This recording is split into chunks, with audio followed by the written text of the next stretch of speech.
ಆರ್ಥಿಕವಾಗಿ ಒಂದು ದೊಡ್ಡ ಶಕ್ತಿಯಾಗಿದ್ದಂಥ ಬಡವರ ಪಾಲಿಗೆ, ದೀನ ದಲಿತರಿಗೆ, ಹಿಂದುಳಿದವರಿಗೆ ಒಂದು ದೊಡ್ಡ ಶಕ್ತಿಯಾಗಿದ್ದಂಥ ನರೇಗಾ ಯೋಜನೆಯನ್ನು ಮುಗಿಸೋಕೆ ಒಂದು ದೊಡ್ಡ ಹುನ್ನಾರ ನಡೆದು ಅದನ್ನು ತೆಗೆದಿದ್ದಾರೆ. ಈಗ ನಾವು ಹೇಳ್ತಾ ಇರೋದಿಷ್ಟೇ, ನಾವು ಚುನಾವಣೆಗಳು ಸೋತಿರ್ಬೋದು, ನಾವು 100 ಚುನಾವಣೆಗಳು ಸೋಲ್ಬೋದು, ಹೋರಾಟ ಮಾತ್ರ ನಾವು ಹಿಂದೆ ಬೀಳಲ್ಲ, ಹೋರಾಟದಲ್ಲಿ ಮಾತ್ರ ರಾಜಿ ಆಗಲ್ಲ. ಆ ಕಾರಣಕ್ಕೋಸ್ಕರ ನಾವು ಮುಂದಿನ ದಿನಗಳಲ್ಲಿ ಈ ದೇಶದಲ್ಲಿ ಕಾಂಗ್ರೆಸ್ನ ಇತಿಹಾಸ ಏನು, ಕಾಂಗ್ರೆಸ್ಸಿನ ಆಶೆ ಏನು, ಕಾಂಗ್ರೆಸ್ನ ಸ್ಟ್ರೆಂತ್ ಏನು ಅಂತ ತೋರಿಸ್ತೀವಿ. ಈ ತಾಲೂಕಲ್ಲೂ ಅಷ್ಟೇ ರವಿಶಂಕರ್ ಅವರ ನೇತೃತ್ವದಲ್ಲಿ ಕಾಂಗ್ರೆಸ್ ಭಾರಿ ಗಟ್ಟಿ ಇದೆ. ಮುಂದಿನ ತಿಂಗಳು ನಾವು ZPTP ಚುನಾವಣೆ ಘೋಷಣೆ ಆಗ್ತಾ ಇದೆ.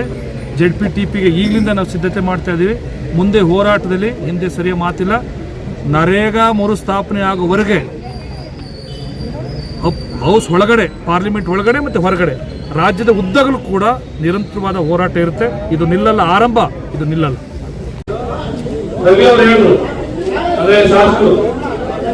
ಸುಮಾರು ಏನ್ ಮಾಡ್ತೀರಿ ಅಂದ್ರೆ ಶಾಸ್ತ್ರಿ ಅಂತ ಸುಮಾರು 700 ಕೋಟಿ ಅಂದ್ರೆ ಕೇವಲ 2 ವರ್ಷ 4 ತಿಂಗಳಲ್ಲಿ 700 ಕೋಟಿ ವಿವಿಧ ಕಾಮಗಾರಿಗಳು, ಕೆಲಸಗಳು ಆರಂಭ ಆಗಿದೆ ಅಧಿಕೃತವಾಗಿ. Irrigation department, forest department, hospital, education ಮತ್ತೆ PWD ಇಲಾಖೆ, ಈ ತರ ಸುಮಾರು 700 ಕೋಟಿ ಈ ಕೇರಳಕ್ಕೆ ಕಾಮಗಾರಿಗಳಿಗೆ ಕೆಲಸ ಆರಂಭ ಆಗಿದೆ ಅಂತ ಹೇಳಿ ನಿಮ್ಗೆ ಒಂದು ಸತ್ಯ ಹೇಳ್ತೀನಿ.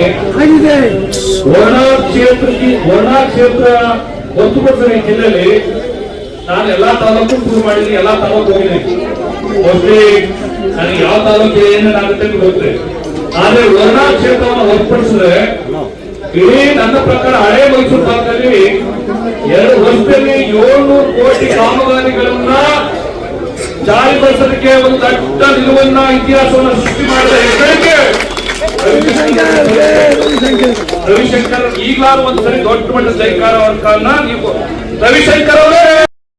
ರಾಷ್ಟ್ರಪತಿಗಳು ಮಧ್ಯಸ್ಥಿಕೆಯನ್ನು ವಹಿಸಿಕೊಂಡು ಮತ್ತೆ ಈಗಿರ್ತಕ್ಕಂಥ ಏನು ನರೇಗಾ ಯೋಜನೆಯನ್ನ ಚಾಲನೆಯನ್ನ ಕೊಡಬೇಕು. ಈ ಒಂದು ರಾಮಜಿಯ ಹೊಸ ಕಾಯ್ದೆಯನ್ನ ರದ್ದುಪಡಿಸುವಂತ ನಿಟ್ಟಿನಲ್ಲಿ ಮಾಡಬೇಕು ಅಂತಕ್ಕಂಥ ನಿಟ್ಟಿನಲ್ಲಿ ನಮ್ಮ ಹೋರಾಟ ಆಗಿದೆ. ಆ ನಿಟ್ಟಿನಲ್ಲಿ ಈ ಹೋರಾಟವನ್ನ ಮಾಡ್ತಾ ಇರ್ತಕ್ಕಂಥದ್ದು. ಇದರ ಉದ್ದೇಶ ನಮ್ಮ ಗ್ರಾಮೀಣ ಪ್ರದೇಶ ಇರ್ತಕ್ಕಂಥ ಪ್ರತಿಯೊಬ್ಬರು ಕೂಡ ಅನುಕೂಲತೆಗಳಾಗಬೇಕು.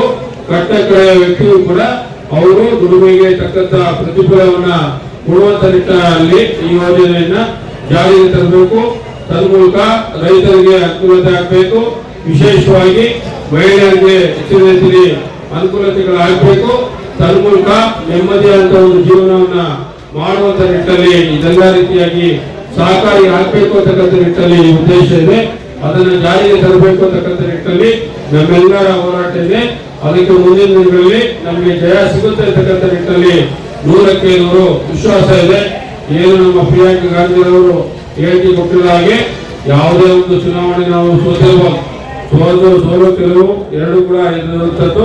ಇವತ್ತು ಸೋತಿದ್ವಿ, ನಾಳೆ ಗೆಲ್ತೀವಿ. ಆದ್ರೆ ಕಾಂಗ್ರೆಸ್ ಪಕ್ಷ ಯಾವತ್ತೂ ಕೂಡ ಜನಪರವಾಗಿರ್ತೇವೆ. ಜನರ ಮಧ್ಯೆ ಇಟ್ಕೊಂಡು ಜನರಿಗಾಗಿ ಯಾವುದೇ ಸಂದರ್ಭದಲ್ಲಿ ಹೋರಾಟ ಮಾಡುವುದಕ್ಕೆ ನಾವು ಹಿಂಜರಿಯುವುದಿಲ್ಲ ಅಂತಕ್ಕಂಥ ನಿಟ್ಟಿನಲ್ಲಿ ಹೇಳಿದರೆ, ಆ ನಿಟ್ಟಿನಲ್ಲಿ ಆ ಒಂದು ಹೋರಾಟಕ್ಕೆ ನಾವು ನೀವೆಲ್ಲ ಕೂಡ ಇವತ್ತು ಸಾಕ್ಷಿಪೂರಿತರಾಗಿದ್ದೀವಿ. ನಾವು ಈ ಒಂದು ಸಂದರ್ಭದಲ್ಲಿ ಏನು ನಮ್ಮ ಬ್ಲಾಕ್ ಕಾಂಗ್ರೆಸ್ನ ಅಧ್ಯಕ್ಷರಾಗಿರ್ತಕ್ಕಂಥ MS ಮಾಧವ್ ಅವರು